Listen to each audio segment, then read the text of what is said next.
আমাদের অর্থনীতির মেরুদণ্ড বা প্রাণভোমরা হলো চাহিদা। চাহিদা ধারণা বা কনসেপ্ট অফ ডিমান্ড। চাহিদা কি? সাধারণত কোনো কিছু পাওয়ার আকাঙ্ক্ষাকে চাহিদা বলে। সাধারণত কোনো কিছু পাওয়ার আকাঙ্ক্ষাকে চাহিদা বলে, কিন্তু অর্থনীতিতে কোনো কিছু পাওয়ার আকাঙ্ক্ষাকেই চাহিদা বলা যায় না। অর্থনীতিতে কোনো কিছু পাওয়ার আকাঙ্ক্ষাকেই চাহিদা বলা যায় না। অর্থনীতিতে চাহিদা শব্দের অর্থটি ভিন্ন অর্থে প্রকাশ পায়। অর্থনীতিতে কোনো কিছু পাওয়ার আকাঙ্ক্ষাকেই চাহিদা বলা যায় না, কারণ আকাঙ্ক্ষায় যদি চাহিদা হতো, মানে আকাঙ্ক্ষাটাই যদি চাহিদা হতো, তবে ভিক্ষুকের গাড়ি কেনার আকাঙ্ক্ষাকে চাহিদা বলা হতো। আকাঙ্ক্ষাটা যদি, ধরো আমি একটা জিনিস আকাঙ্ক্ষা করলাম, এটাই যদি আমার চাহিদা হতো, তাহলে তো ভিক্ষুকের গাড়ি কেনার আকাঙ্ক্ষাটাও চাহিদা হতো। কিন্তু অর্থনীতিতে ভিক্ষুকের গাড়ি কেনার চাহিদাটাকে বা আকাঙ্ক্ষাটাকে চাহিদা হিসেবে গণ্য করা হয় না।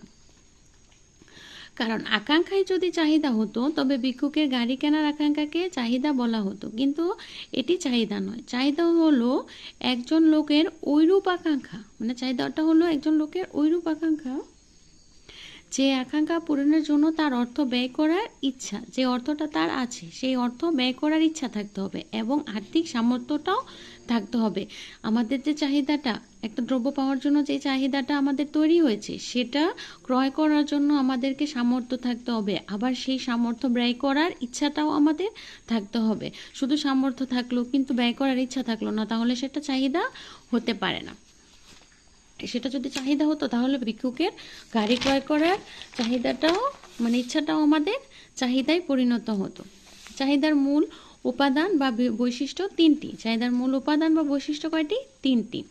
ক, এক নম্বর হচ্ছে ভোগ করার ইচ্ছা বা আকাঙ্ক্ষা, ক্রয় করার আর্থিক সামর্থ্য, ও গ নম্বর হচ্ছে অর্থ ব্যয় করার ইচ্ছা। আমাদেরকে এখানে দেখো মূল বিষয়টা কি।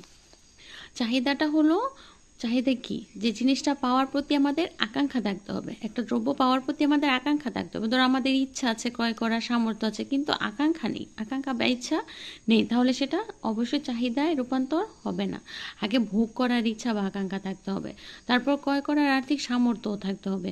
ইচ্ছা থাকলেও কিন্তু সামর্থ্য নাই, আসলে সেটা অর্থনীতিতে চাহিদার অন্তর্ভুক্ত হয় না। অর্থ ব্যয় করার ইচ্ছা, আমাদের দ্রব্য পাওয়ার ইচ্ছা আছে, দ্রব্য পাওয়ার জন্য আর্থিক সামর্থ্যও আছে, কিন্তু আমাদের অর্থ ব্যয় করার কোনো ইচ্ছা নেই, তাহলে সেটা অবশ্যই চাহিদার অন্তর্ভুক্ত হবে না। চাহিদার অন্তর্ভুক্ত হতে হলে আমাদের এই মূল তিনটি বৈশিষ্ট্য থাকতে হবে। কোনো কিছু পাওয়ার উপর, ভোগ করা বা পাওয়ার